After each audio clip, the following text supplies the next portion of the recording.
I'm told that for those who were raised memorizing the Bible, length of verses mattered, and today we enjoyed the shortest verse in the Bible. I was not raised memorizing the Bible, so I take people's word for it, that the verse, Jesus wept, is the shortest.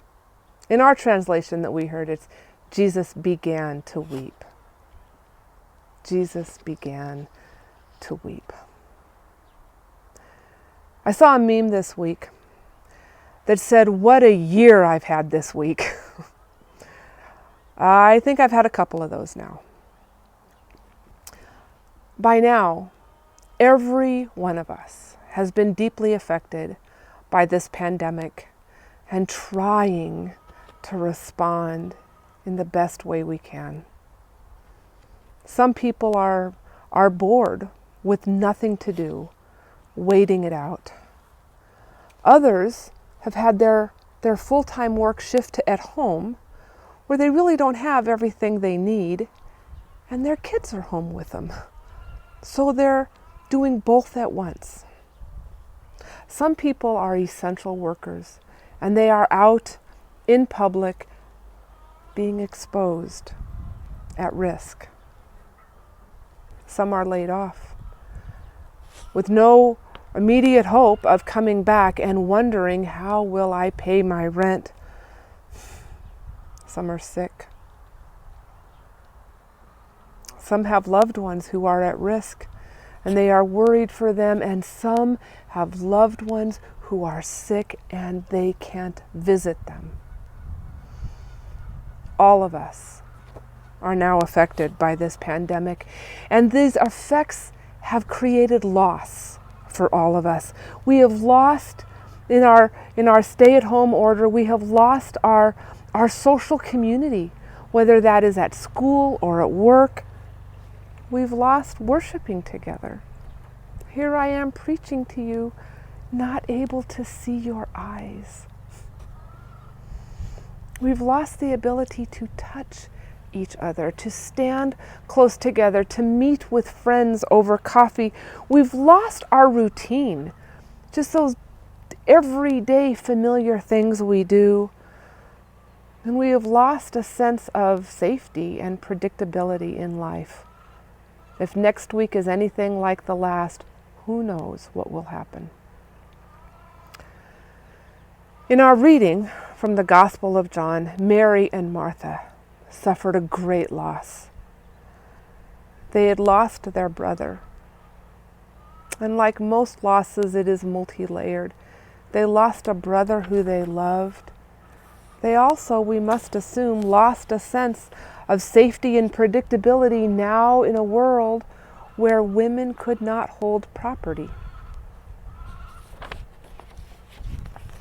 And with loss comes grief. I've had a lot of loss over these last 2 weeks, and the grief has become deep. In my halftime call to Corpus Christi House, a day shelter for the homeless, we experienced a loss of volunteers because so many of our volunteers are over 60. In a real way, we've experienced a loss of our building because maintaining 6-foot distancing means we can't use the building in the same way. We've lost our routine as we struggle over and over, changes, trying to figure out how do we care for the homeless, vulnerable among us and be safe. My other halftime call work at Grace Episcopal Church, we've lost the capacity to meet together. We've lost the capacity for those close conversations where spiritual talks happen. We have also lost coming together for worship. How do you minister to people? How do you be that spiritual nurturing and be safe? I have this worry that loss of safety from of my young adult children, of my 5 young adult children, 4 of them have been laid off. Suddenly, who knows when they will go back. And last Friday, I came home from Corpus Christi, suddenly aware that my husband coughs all the time.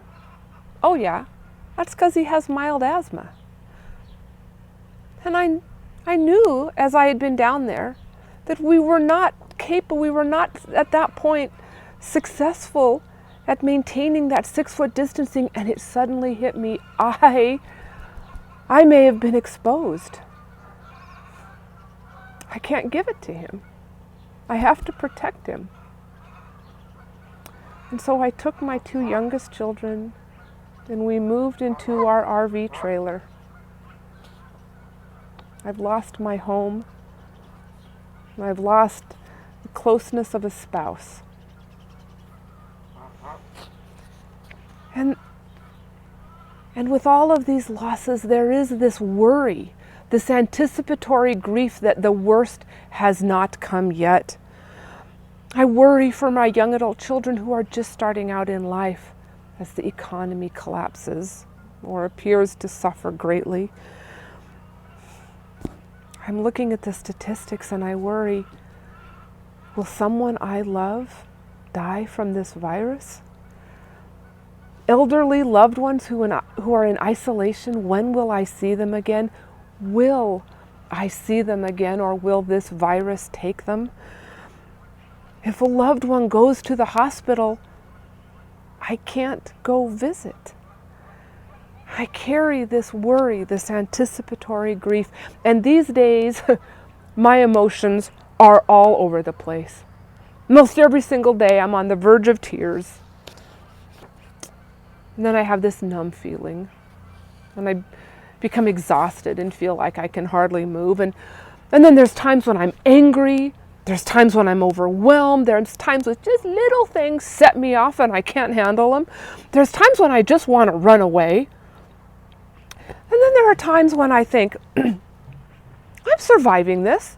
We're getting through it. It's going to be okay. I actually get energy on how to move forward. It occurred to me this week that my roller coaster emotions match the Kubler-Ross grief cycle.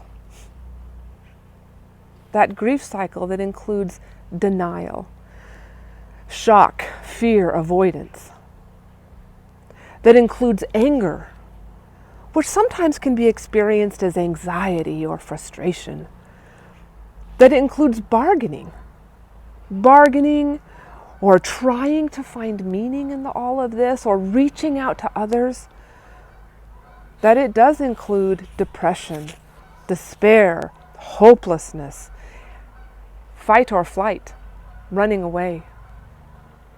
And that cycle does include times of acceptance, of moving on, of making a new plan. This grief process God has given us as our way of dealing with loss. And for the first time, I see what a gift this process is, so that we don't just stay in the sorrow all the time, stay in that low energy, not being able to move all the time, but instead we have the energy of anger. We have the energy of bargaining. We have that time of rest when we cycle back into denial and we rest from it all. And we have those times of hope when we step into acceptance. That grief cycle is not something you move through and finish, but it is something you go back and forth into. Mary and Martha had suffered a great loss, and they went through grief. We hear their grief in this story. When Lazarus got sick and they went through denial, well, we'll just send for Jesus. And we hear their anger when they said, Lord, if you had only been here. We hear their bargaining, but I know that God will do whatever you ask. We hear their depression as Mary wept as she fell at the feet of Jesus. And we hear their acceptance. You are the Son of God. And as certain as we hear Jesus sound in this gospel, written 80 years after the fact, we can also hear Jesus' loss, Jesus' grief. Because we hear that Jesus was greatly disturbed in spirit. Other translators say that Jesus was angry. And we hear that shortest verse, Jesus wept. Jesus began to weep. Jesus began to weep. Why? He said it was all for God's glory. But he never said it would all be okay. And he never said it would all be the same again. We know this pandemic will not last forever. We know that good things will come out of it. But we also know that things may not be okay. And we know that things will probably never be the same. Jesus began to weep. There was grief. Lazarus had died.